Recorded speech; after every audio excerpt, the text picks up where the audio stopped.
Good afternoon. It's Friday, the 30th of August, 2024, just after 1 o'clock. Welcome to UK Column News. I'm your host, Mike Robinson. Joining me today, we have Debi Evans and Mark Anderson. Welcome to the programme, both. Now, we're going to get started with the censorship regime, which is developing very, very quickly in front of our eyes at the moment. Just a little bit of a recap, of course. Richard Medhurst here from before the weekend, arrested at Heathrow Airport under the Terrorism Act, Section 12, because of his reporting. That was then followed up in France with the arrest of Telegram founder Pavel Durov. And then yesterday, back in the UK, we had the arrest of Sarah Wilkinson. According to her husband, the police came to the house just before 7:30 a.m., 12 of them in total, some of them in plain clothes from the counter-terrorism police. They said she was under arrest for content that she has posted online. The house being raided, and they've seized all her electronic devices. It didn't end there. With the arrest of Richard Bernard, another pro-Palestine activist, after a targeted campaign by the Zionist lobby. Palestine Action's co-founder Richard Bernard facing 3 charges for 2 speeches. He's accused of supporting a proscribed organisation under the Terrorism Act and encouraging criminal activity. So this is what is happening very clearly with the people that are pushing a pro-Palestine narrative at the moment. Arrest under Section 12 of the Terrorism Act, which, of course, as we mentioned before, is related to whether you're considered to be promoting a so-called proscribed organisation, which in this case would be Hamas. But of course, it's not just people on the Palestinian side that are being arrested for dissent and in some cases imprisoned. These people haven't been imprisoned yet, but others have. So let me just remind you then of Peter Lynch. This is the BBC covering this. This is one of the people that was posting stuff on social media. He turned up at one of the violent protests with a placard. The placard basically called the media and MPs, police officers, corrupt. It was just a placard with some writing on it alleging corruption. He also called the police scum. He made what the judge called racist and provocative remarks, but this is just, nonetheless, these are just remarks. He was not accused of throwing anything or taking part directly in any of the violent disorder. And the BBC, as I say, went on to say that he was filmed calling the police scum. He was imprisoned for 2 years, 8 months. And in the meantime, though, the person who threw stuff at Nigel Farage got a suspended prison sentence. So again, we're seeing 2-tier policing here and so on. But what we're actually seeing in front of our eyes, I believe, as I mentioned the other day, is a reenactment of Nazi Germany's editor's law. This is designed to produce a chilling effect on any kind of dissent, whether that be activist dissent or journalist dissent. And so it's perhaps massively ironic and hypocritical that Labour MP Catherine West was tweeting this out yesterday. Journalism is not a crime, yet 2 former Stan News editors have been found guilty of sedition in Hong Kong today for doing their job. Free media is essential if societies and economies are to prosper, but Hong Kong has dropped from 18th to 135th in the World Press Freedom Index since 2002. This is just off the charts. So if you're a country that we consider an enemy, we criticise that country if they are doing anything to shut down dissent in that country, while we are running a regime operation to shut down dissent in your own country. It is fantastic. Now, we're going to be talking about this gentleman later on. This is Lieutenant General Marco Bertolini. I'll introduce him later in another segment, but he was talking about Telegram in an interview recently, and he said, certainly if it's possible to have information coming from the dark side of the moon, it's thanks to Telegram. There will be a reduction of information as a result of what's happening to Durov. And he went on to say there's a problem of media control and propaganda. The media sound monotonous all over Europe. And this is absolutely true. So it shouldn't take a degree degree in rocket science then to work out who the enemy might be, because it isn't Muslims. It is the regime who is now cracking down on, for different reasons admittedly, but nonetheless cracking down on dissent from all sides of the political spectrum. It should be clear to everyone now, no matter which side of any argument we might be, that we are being treated the same by this out-of-control regime, is what I've put on this graphic. That is exactly the situation. And we've got to keep in mind that this regime, which is cracking down on dissent, is the same regime which is behind the blowing up of people in Gaza. It's behind the blowing up of people in Ukraine. And we need to recognise very quickly who the enemy actually is and act accordingly. That would be what I would suggest. Mark, you are a long-standing media man. Maybe you could comment on this from a United States point of view, because we shouldn't forget that the people who in the US were accused of being right-wing extremists on the 6th of January, some of those are still in prison. Correct, Mike. There's agent provocateurs that show up at these gatherings where you have peaceful but passionate protests. And these provocateurs will show up and they'll come in buses and they'll all wear the same shoes so they'll know who each other is. Epoch Times brought this out. And then they'll ply their trade and create havoc intentionally. And then they'll smear and discredit the honest protesters with that. That's the technique that happened January 6th. And in the bigger picture, the mass media cartel is supporting all of this. So the media and the government together are part of this. And I'll comment on more on that kind of stuff in extra. Brilliant. Thank you very much, Mark. Now, Debi, let's move over to you. The NHS app is becoming a tool of surveillance, but you've got more on that. Yes, I have to know everyone. Well, does the government need to control you? Well, they need a lot of things. They need your data, and sometimes I don't mind if my data, well, it puts a very powerful position. So is convenience control, transparent opacity, and what can we do? Right. Debi, I'm sorry, I'm going to have to interrupt you there because your connection is really, really bad. Maybe you could try resetting that and we'll see if we can come back to this story in a couple of seconds. I'm going to have to move on and come back to this. So we'll just do a quick bit of editing. And while Debi's sorting that out, we'll just do an early ad break. And so here we go. If you like what the UK column does and you would like to support us, the place to go is support.ukcolumn.org. And we do need your financial support. It's what keeps us going. £5 a month gets a membership, and that gives access to the forums and to UK Column News Extra and so on. But do share material you find on the various platforms if you possibly can. ukcolumn.org and ukcolumnextracts.co.uk are the places to go for that material. And we do need you to be the algorithm for us, because we are absolutely banned on most platforms. If you could pick up something at the UK Column shop, that also helps us out a lot. And we still urge everyone to get a copy of Your Life in Their Hands if you possibly can. Now, the interview that Charles and I did with Bob Moran is up on the website. It went out at 1 p.m. yesterday. The response to that has been extremely positive. Bob, a very popular interviewee, and so if you haven't seen it yet, please watch it, but crucially share it. And Debi, if you're back, your blog is up now. It is, yes, I'm back. I'm hoping you can hear me okay. So I've put a bit of a hypothesis in this week's blog, something that you might not have thought of, the spike hypothesis. Have we been spiked? So please have a look at that. And anybody in Scotland, Project Caelus, you might need ear defenders and plenty more. Okay, thank you. Another reminder of our live event on the 19th of October 2024. Speakers on screen at the moment.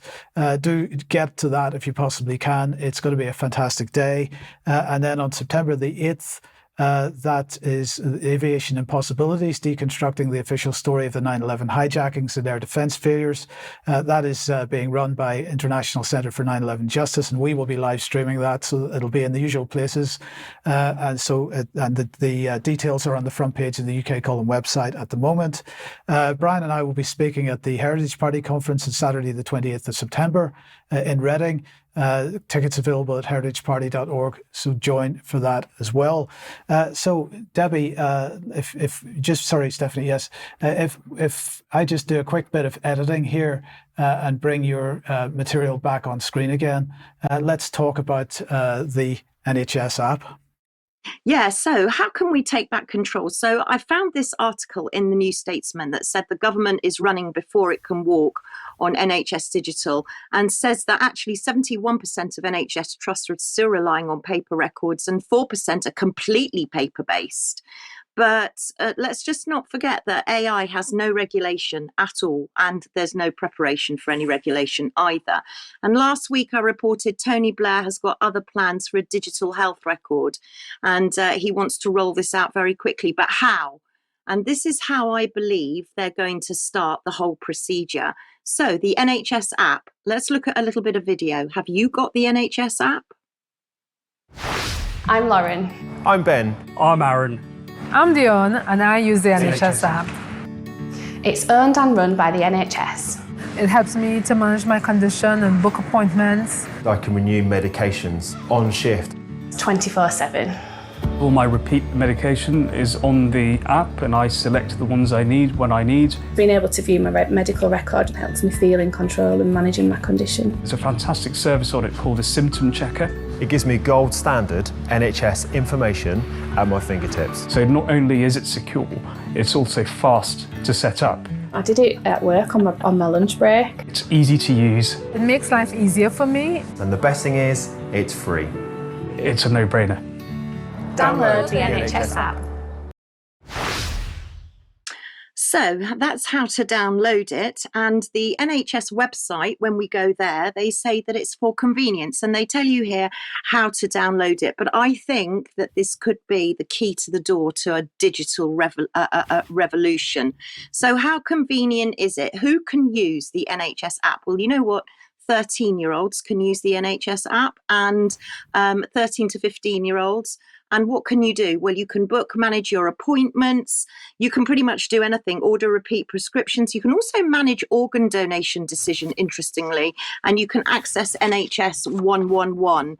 And how do you get on it? Well, you've got to prove who you are first. So with photo ID, and if you haven't got photo ID, apparently you can go to your GP to get registration details. Now, you'll probably want to know why I'm telling you all of this, and it will be clear in a minute, because the NHS are very, very keen to roll this out. They are desperate to roll this out. The government is desperate, and they want NHS employees to become NHS app ambassadors, people who are passionate about digital technology. So what do? So in the next slide, you'll see that an ambassador promotes the app.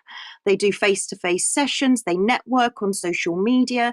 They get updated information, and interestingly, developing persuasion skills. So how do you become an NHS app? Well, they're very app ambassador. Well, they're very keen to recruit anybody pretty much. So in fact, even if you're not an NHS employee, if you've got an NHS, or if you haven't got an NHS email, but you happen to work for the council, a library, a parent partnership group, a charity, you too can keep up to date with the NHS app. Let's meet Kath McLennan, because Kath McLennan works for a GP practice. And what she does is that she plays videos on screens in the surgery, so you can get bombarded with that while you're waiting to see whoever. She mentions it every time she sees a patient, which sounds to me a bit like a nudge. She's got guidance posters in the surgery, and every conversation apparently is a golden opportunity, because in the next slide, she said that it's been so successful, 53% of patients have signed up, and that totals 24,837. What a golden opportunity that is. But who else is pushing the NHS app? So NHS employers are also pushing the Ambassadors app, but they're targeting children specifically, which is why I've highlighted this. Schools, colleges, careers, networking events. But how? How are they targeting all these young people? And I found this organisation called Inspiring the Future, which is a little bit dark, isn't it? Because they've interacted already with 400,000 young people through school assemblies and, again, speed networking, career days, and they connect with teachers. And this is all in the name of health literacy, which is the new subject you're going to hear about coming up. And health literacy, what's that? Well, according to the NHS, it's making people aware of health outcomes, giving you a healthy lifestyle. And it's basically, you've got to be your own doctor and nurse. You're going to be managing your own conditions, and you're basically going to be living on a cloud with AI and bots, and you'll be able to manage your medicines through it as well.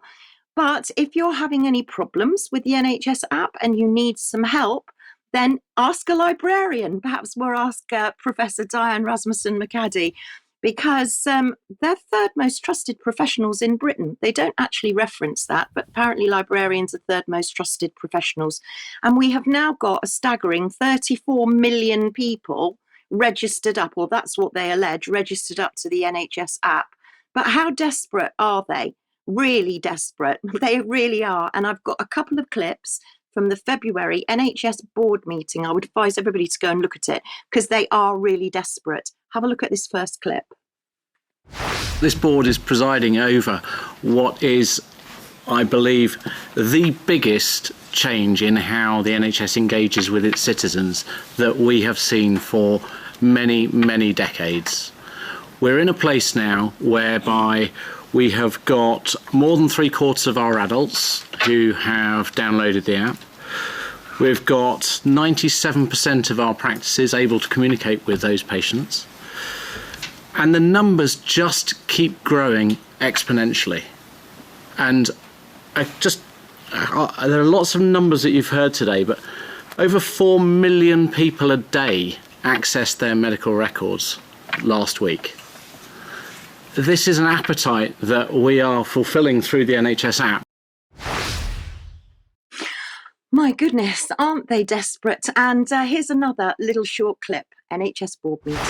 At the moment, the app's focused on people that need the NHS to support their illness. We've got a full programme coming up over the next 12 months to move the vaccination screening programmes onto the app, because we know that patients who book their own appointments are more likely to turn up for them. And the more patients we can get screened, vaccinated, the better. We're putting the digital health check onto the NHS app. I have to say, to start with, it's not going to be amazing. But, I shouldn't say but, I should say and we have to start somewhere, which is allow the patient to order their home testing kit and send it back. Because we know over the next year, 2 years, 5 years, that home testing kit will be available on their phone. It will be available electronically.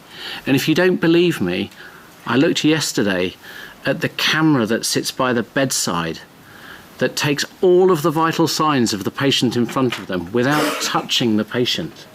And when you then think about what that might do to the new hospital programme and how that tech can evolve. And when we talked about virtual wards earlier on, how do we connect the virtual ward technology into the NHS app so that citizens can use that and monitor their health data? Most of us have wearables on us. The future of how we use our NHS app and giving our citizens their digital account to manage their own healthcare is stunning. And for those that don't believe, and there are some, we are saying, I think very conservatively, that we want to move 1/3 of all of our health interactions to being digital first over the next 5 years. So there you go. This is the route. And in order to give a bit of balance, because 34 million people have apparently downloaded the app, to give a bit of balance, it would put a bit of a rock in Sir Keir Starmer's pond if people didn't want the app anymore and chose to delete it. So here's a little tiny short video, and thanks so much to Sam in our team for doing this, of if you don't want it, how do you get rid of it? From your main mobile phone home screen, scroll across the pages until you get to the page with the NHS app icon. Hold down the icon button until the menu appears. Click App Info. In the new menu you're taken to, click Uninstall. That would be disastrous, wouldn't it be, for the government if everybody chose to perhaps delete it and take control back of their data? What thinks you? You decide. Debbie, I think you were going to remind everybody about the NHS board meeting. Oh, yes. Yes, please do. 17th of September. The tickets are now available to book, and please join me. Could be Dame June's last. Who knows? Who knows? Okay, and Mark, let's come back to you. Now, you've got a bit of a correction to make for the Bird Flu Summit segment last week. Yeah, last week I reported on the seemingly imminent machinations at the WHO of declaring a public health emergency of international concern, basically the criteria for a pandemic, the new pandemic. And in so doing, I talked about how the WHO is pressing monkeypox as the thing to worry about, but downplaying the bird flu. On the other hand, I found what appeared to be a legitimate summit on the bird flu, which of course gave more urgency to that issue.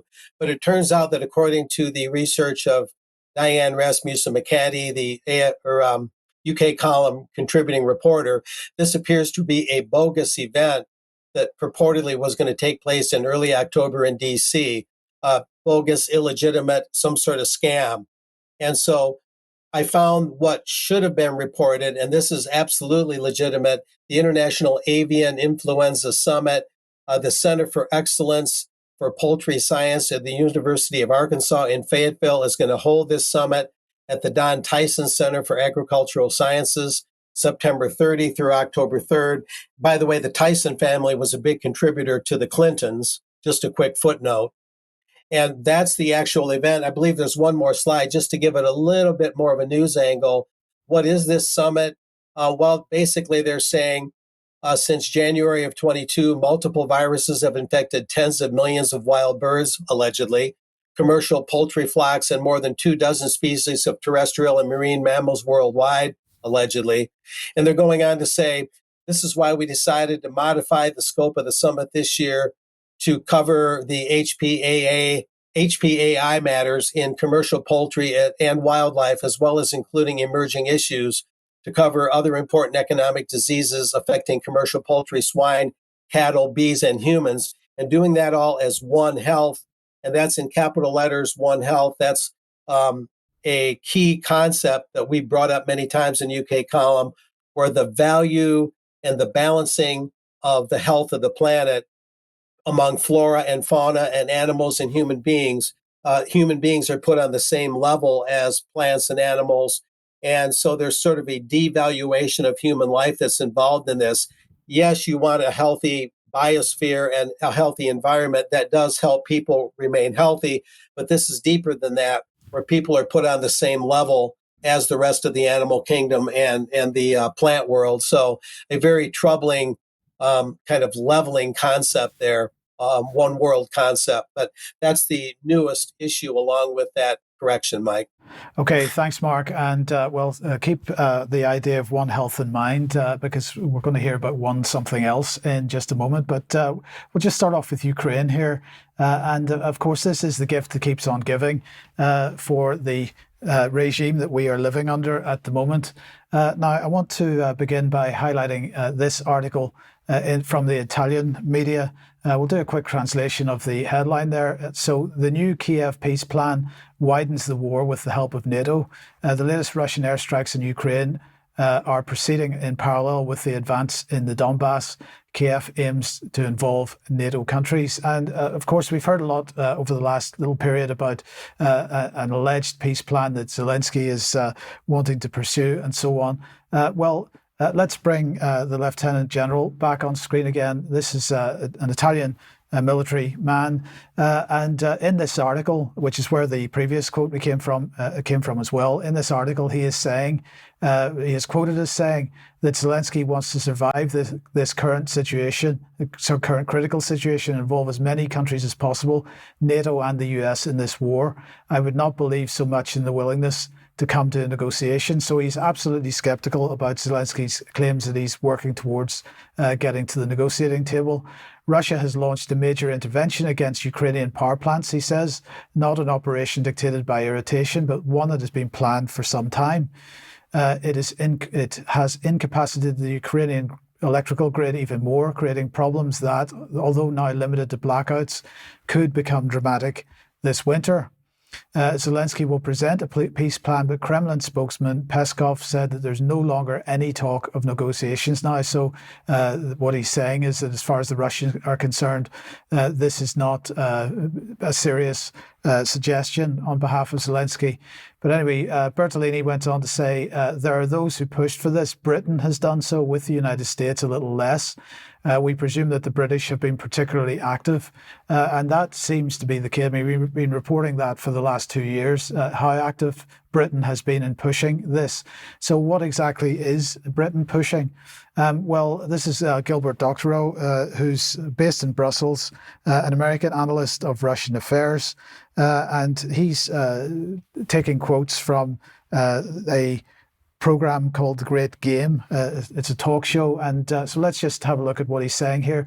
This is his conclusion. Let us not have any illusions. If the Russians sense that the United States is about to pounce on them, to use the assets in Ukraine and beyond, not just against Russian planes, which have been moved back beyond the 900-kilometre range of Storm Shadows, for example, but on critical civilian infrastructure to disable the war effort, then a preventative Russian attack on NATO, on the continental United States, not to mince words, is entirely conceivable. Now, of course, what is he talking about? He's talking about the recent efforts by Ukraine to bomb the Kursk nuclear power plant, and this is becoming extremely dangerous. The Russians have responded to this, and Sergei Lavrov has said this. I think it's important to understand that this situation that we have, our own doctrine, he's talking about a nuclear doctrine, including the one governing the use of nuclear weapons. An effort to update this is underway. Moreover, he said, these Americans are well aware of the provisions it sets forth. Now, it seems to me that what's going on here is that the Britain, and in particular the United States and the EU, are effectively attempting to bait Russia into using nuclear weapons by keeping the pressure on and particularly attacking the nuclear power plant in Kursk. Now, my question, and a question that I've been wondering about for quite a long time, is where are the Greens in this? Where are the environmentalists? Because here's Britain's Green Party, and there seems to be absolute silence from them. Not only with respect to the environmental damage that's being done by the wars, which our governments are actively pursuing at the moment around the world, but by the nuclear danger. And the question is why? Now, if we go back to a year or so ago, the nuclear power station that was under Ukrainian attack at that time was Zaporizhia, and the statement from them at the time was Ukraine's attempts to shell the Zaporizhia nuclear power plant continue. Today, a kamikaze drone was shot down over the power plant. It fell on the roof of the 6th power unit. Threats to the Zaporizhia nuclear power plant safety have not been identified. And this is the comment from the IAEA Director General at the time. This is a major escalation of the nuclear safety and security dangers facing the Zaporizhia nuclear power plant. Such reckless attacks significantly increase the risk of a major nuclear accident and must cease immediately. So that was then. This is now. In the meantime, we have, again, IAEA chief warning of risks of nuclear accident at Russian power plant in the Kursk region. Then we have more comments from Italy, this time to executive intelligence review by Italian scientists, saying that the German Greens, they're looking at Germany in particular because the Greens are in the coalition there, want to have a nuclear accident in Kursk because they would use it to counter the resurging pro-nuclear wave in Europe. This is, I think, fairly accurate, and we've got to ask the question, why are the Greens so silent on this? We need to be putting some pressure in that direction. But coming back to the UK then, well, you'll be glad to know that there's a new era for defence because the government is launching a root and branch review of UK armed forces. Charles mentioned this couple of weeks ago. This is the new Integrated Defence Review, or the new Defence Review. And if you remember, they were talking about, Strategic Defence Review. It's going to be headed by 3 external reviewers in a first of its kind for UK defence, Lord Robertson being at the head of the group, who's the former Defence Secretary and also a former NATO Secretary General. Here he is. So, he is going to be leading this. But you'll be glad to know that, first of all, that the Strategic Defence Review will determine the roles, capabilities and reforms required by UK defence to meet the challenges, threats and opportunities of the 21st century, deliverable and affordable within the resources available to the defence within the trajectory of 2.5% of GDP. But the review will ensure that defence is central to both the security and to the economic growth and prosperity of the United Kingdom. The reviewers would like to take this opportunity to engage widely and seek public views.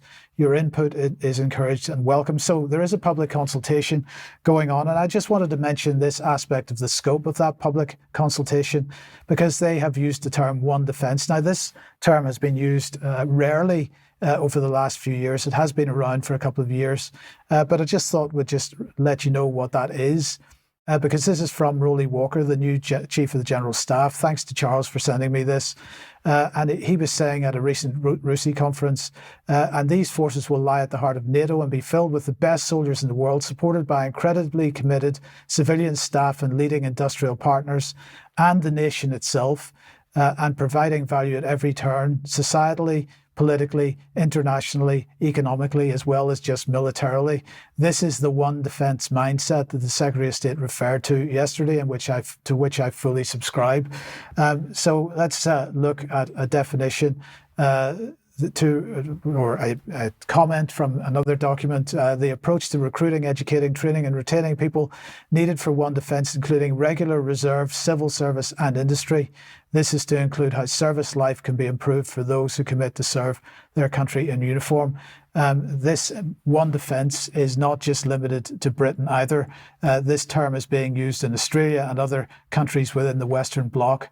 And this seems to be the absolute integration of the military with civilian and other infrastructure, but also internationally as well. And just very briefly, this is the call for evidence for the Strategic Defence Review. It's a great opportunity to get involved in this discussion. With the show notes, we'll have the link to this, and I suggest that everybody gets involved. And now, Mark, let's come over to you and the 30-year anniversary of a shocking, as you describe it, arms survey. Yeah, this is sort of out of my reporter's notebook, out of my files, Mike. At the time, I was working for the South Bend, Indiana Tribune. I was about 10 years into being a journalist, and I was just waking up to what was going on in the world. And a guy named Al Foreman out of Elkhart, Indiana, had just received this from the John Birch Society, publishers of the New American Magazine. It used to be called American Opinion. And he received it, and he mailed me a copy right away.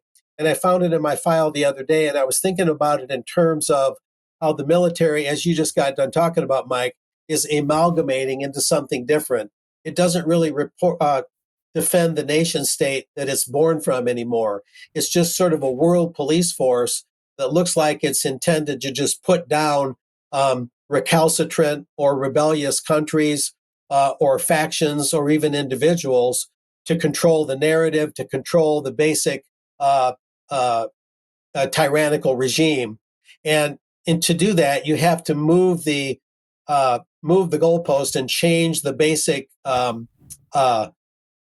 framework of the military. And so 29 Palm Survey, What Really Motivated Its Author by John F. McManus from the New American.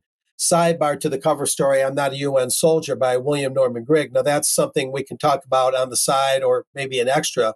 But moving on, veteran readers of the New American are vibrantly aware of the May 10, 1994 Combat Arms Survey administered to 300 active duty Marines at the Marine Corps Base 29 Palms, California. Among its 46 questions, in fact, it was the 46th question, the Marines were asked if they'd be willing to swear to a United Nations Code of Conduct and if they would fire on Americans who refused to turn over their privately owned weapons to the government. Other questions sought the soldiers' approval or disapproval about their involvement in an assortment of operations far removed from proper military assignments, far removed from the U.S. Constitution and what the military is supposed to protect, I might add, some of which would even place them under formal UN command. One of the Marines who participated in this exercise became so disturbed by the questions that he obtained an extra copy and sent it to the New American. And through that connection, that's how I received a copy, as I mentioned. No sooner had the New American's published report about this survey reached readers than several congressmen fired off inquiries to the Marine Corps and the Navy. Spokesmen for both branches of the service issued statements claiming there was really nothing to be concerned about, that the survey was merely part of its author's research for a master's degree thesis. This is from John F. McManus, a longtime Birch Society officer and New American editorial staffer. Anyway, moving on from there, this is actual photographs I took from the survey. This is page 1, Combat Arms Survey. This questionnaire is to gather data concerning the attitudes of combat trained personnel with regards to non-traditional missions. Non-traditional basically means you're breaking away from simply defending your nation and you're getting into foreign command and all sorts of things, globalist things. All of your responses are confidential. Write your answers directly on the questionnaire form.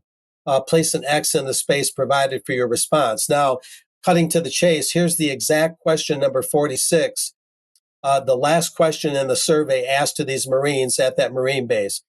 The U.S. government declares a ban on the possession, sale, transportation, and transfer of all non-sporting firearms. A 30-day amnesty period is permitted for these firearms to be turned over to the local authorities. At the end of this period, a number of citizen groups refuse to turn over their firearms. Consider the following statement.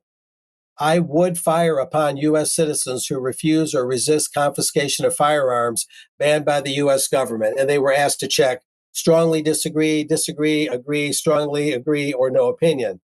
And then there's a little bit about the outcome on this. The survey results on question 46, 42.3% strongly disagreed with that statement that they would fire on their fellow Americans, but 19.3% disagreed. Wait a minute. Strongly disagree. Yes, and 18.6% agreed. Yeah, 42% strongly disagreed. I'm sorry, 19.3% disagreed. There's strongly disagreed and disagreed. I beg your pardon. 18.6% agreed, 7.6% strongly agreed, and 12.0% had no opinion. So there was a discernible amount that would go along with that. In one of the footnotes appearing in this thesis, the writer of which was Navy Lieutenant Commander Ernest Guy Cunningham, there's comments placed by some of the Marines next to their answers to this question. So this was a thesis carried out by this Ernest Guy Cunningham, a Navy Lieutenant Commander, and he included that very touchy question. But some of the angry soldiers responded, what about the damn Second Amendment? I feel like this is a first in communism.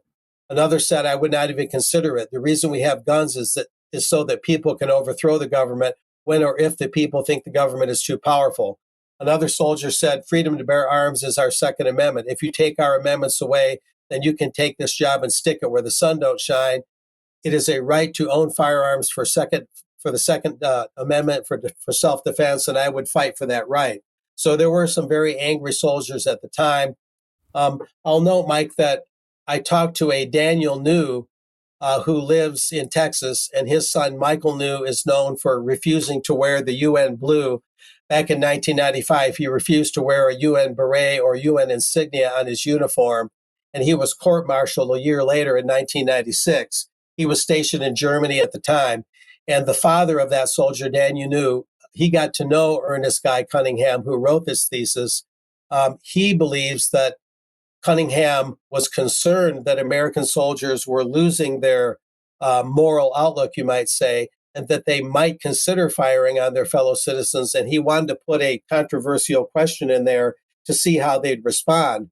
However, John McManus, the noted New American editorial guy and JBS officer that I talked about, he tended to disagree. And in his writings, he thought that Ernest Guy Cunningham was maybe pro-UN. and was trying to inculcate or cultivate that idea in those soldiers. So there's controversy there as to whether this was innocent or not. But it's very indicative and illustrative, Mike, of what's been going on. And I understand from talking to Dan New also on the phone recently that there have been subsequent attempts to get soldiers to answer these kinds of questions. And over time, they've been worn down. And reportedly, more soldiers now are claiming they'd be willing to fire on their own citizens under certain circumstances. So apparently the military's been whittling away at this, trying to reduce the soldiers' resistance to such ideas, which is, pretty revealing in terms of the New World Order army and the way the militaries are being reoriented. So Yes. a very important historical item that's kind of an evergreen. It's something always to be concerned about, Mike. So be back. Yep. Go back to you. Thank you, Mark. Thank you. Okay, now the issue of food and food production is something we've been commenting on for quite some time now, and of course we have made the point that with the New Deal for farmers and various other environmental schemes that are running at the moment, that not only arable land is being taken out of crop production, but the number of farm animals being kept is being vastly reduced. So my question is that in a country where we are apparently bringing in millions of, or at least hundreds of thousands of new people net in terms of net migration every year, how are we going to feed ourselves? Well, you'll be glad to know that the UK government has set up a new organisation called the National Alternative Protein Innovation Centre, NAPIC. And this is all about lab-grown meat and the use of insect protein and other things. It's being set up in the hope of finding sustainable alternatives for normal things that we eat, like steak and chicken. It's a £38 million entity, according to the UK government. That includes a £15 million bung from UKRI. It's going to lead UK alternative protein knowledge and innovation ecosystem, as they describe it. Its vision is to make alternative proteins mainstream for a sustainable planet. And it's led by the Universities of Leeds, Sheffield, Imperial College London, perhaps unsurprisingly, and the James Hutton Institute in collaboration with over 100 national and international partners. And I'm just going to remind everybody that the Tory government produced this lovely little piece of legislation in 2022 called the Genetic Technology (Precision Breeding Act. And if we remind ourselves about what this was going to do, was to remove plants and animals and I'm quite not, because that was a typo, that was their typo. So remove plants and animals produced through precision breeding technologies from regulatory requirements applicable in England to the environmental release and marketing of genetically modified organisms. So remove anything that's produced via this from any kind of regulation, and introduce two notification schemes, one for precision bred organisms used for research purposes and the other used for marketing purposes, in other words, for us to eat. The information collected would be published on a public register on gov.uk. Now, I am not aware of any such public register having been set up to date, but that's what they said at the time. And I'm going to suggest that there is a corollary here. So just to end this segment, the government also, although they're investing in this themselves, they are looking for external investment as well. So the UK and northeast of England is leading the way when it comes to developing environmentally friendly and sustainable plant-based and alternative protein products. And they are inviting investment from third parties. Debi, what could possibly go wrong? Can we save that for extra? Because I think it might take too long on the news, Mike. Yes. Seriously. Let's come on, though, to energy, because we're coming up for autumn, winter, and are we looking at a stealth currency? So I just want to give you a little, we've got a lot to flick through. So let's start on COP, because they want to ditch fossil fuels. That's the whole plan moving forward. So if we ditch fossil fuels, that comes at a price, because the latest from Chancellor Rachel Reeves says she's going to axe winter fuel payments for millions of pensioners. And in a subsequent article in The Telegraph, they project that bills are going to be literally hiked up by £150, which is going to hit people. I mean, really hit people badly. British Gas have even issued their own 6-week warning to customers to check their tariffs before October. And of course, the budget is just around the corner in October. And will we be paying per mile? It looks from Birmingham Live are reporting new UK pay per mile car tax system from October, and bans are aggressive. So that's something to look forward to. Then we're looking at all the other things the government are trying to force on us, heat pumps, which we know are very expensive to install and uneconomical. But back in 2006, I've been tracking back, and in 2006, DEFRA published the Rough Guide to Individual Carbon Trading. So what does it say? Well, it goes on to say that we're talking about personal carbon allowances here, which is actually rations, let's call it by what it is. And they don't think that any pilot is necessary. They don't actually want to ask the public, but we'll talk about that in a minute. They want to model it pretty much on the London congestion charge, which just rolled in by stealth. So on the next slide, you'll find out what a personal carbon allowance is. It's a PCA, and it's going to be compulsory. This is what they're planning. They're compulsory rations for adults, and we're not quite sure whether children will get any ration at all. And this will include all household energy, including if you're going on holiday and you're maybe flying. How will you do it? Well, probably through an app, but you're also going to have a carbon credit card, which will be debited when the carbon's consumed. But how have they modelled it? Well, they've modelled it on Tesco Club Card, Nectar and Boots Advantage Card. And apparently 65 to 85% have loyalty cards.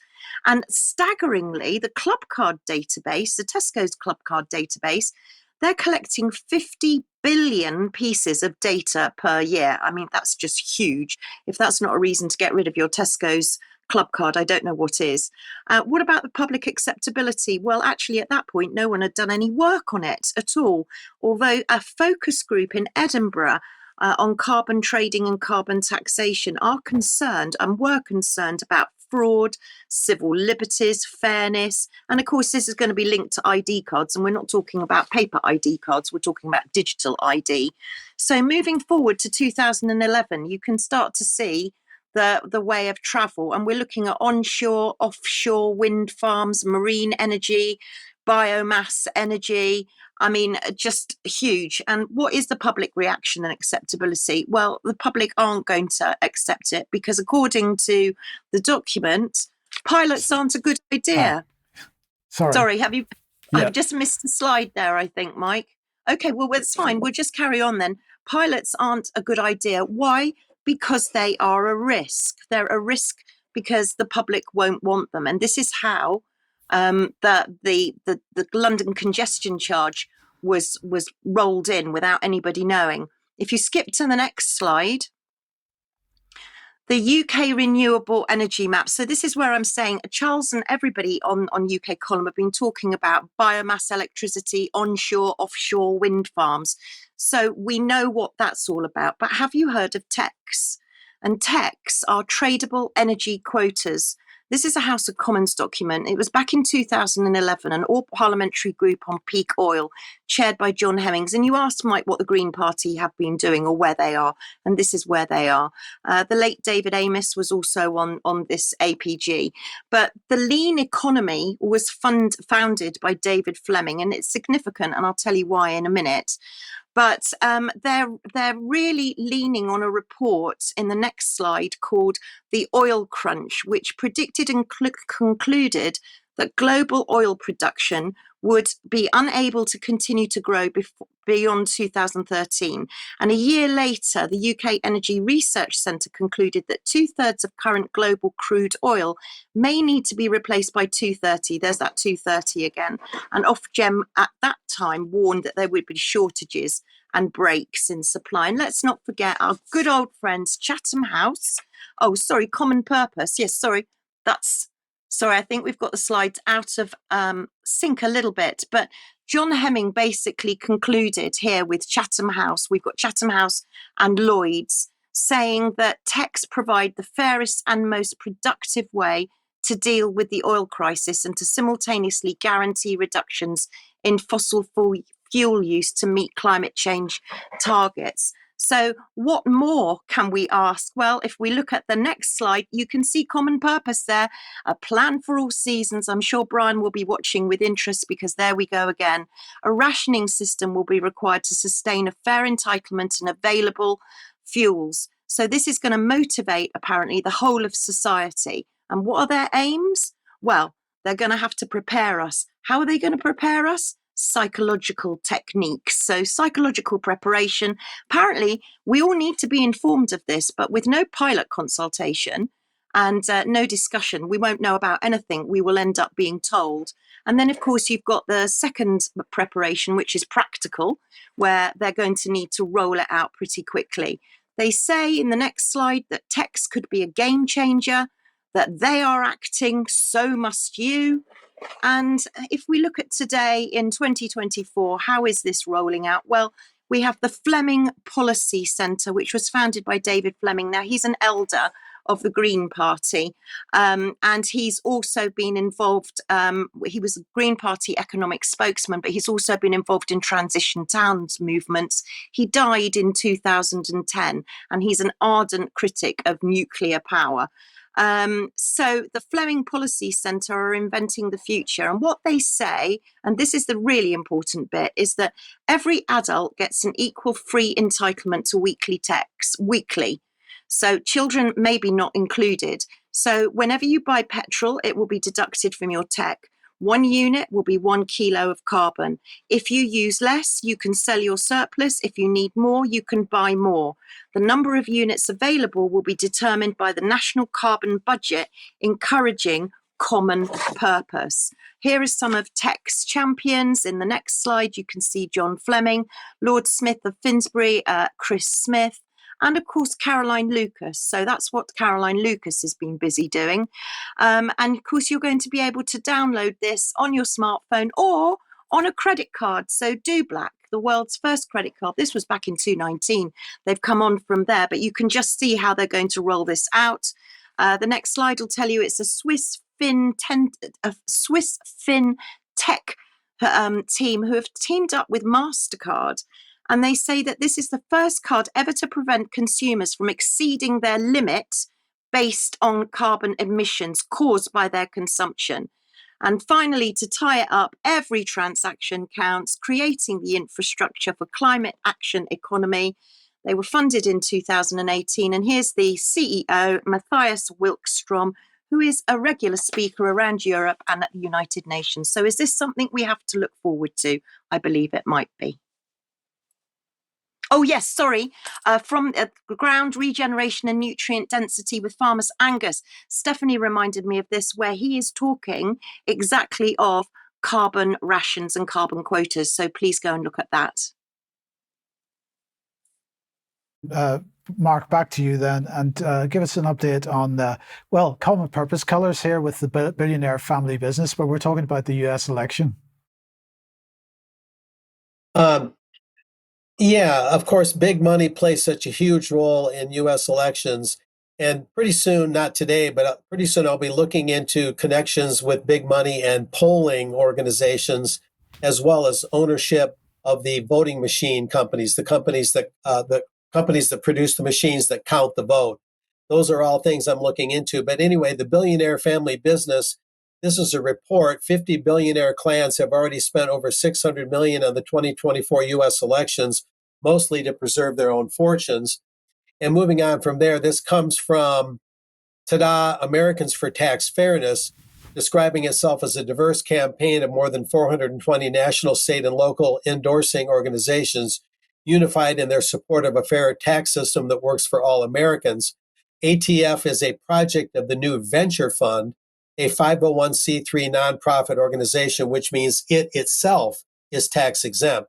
And I'll just note, just for clarity, that the head of that venture fund, he does have some connections with the Clinton family, which is ubiquitous. The Clintons pop up here, there, and everywhere. Anyway, there is some merit to this, though. It just needs an objective look. Just 50 billionaire families have already injected more than $600 million, as noted, collectively into the crucial 2024 elections, with that number sure to show accelerating growth in the final 6 months of the campaign.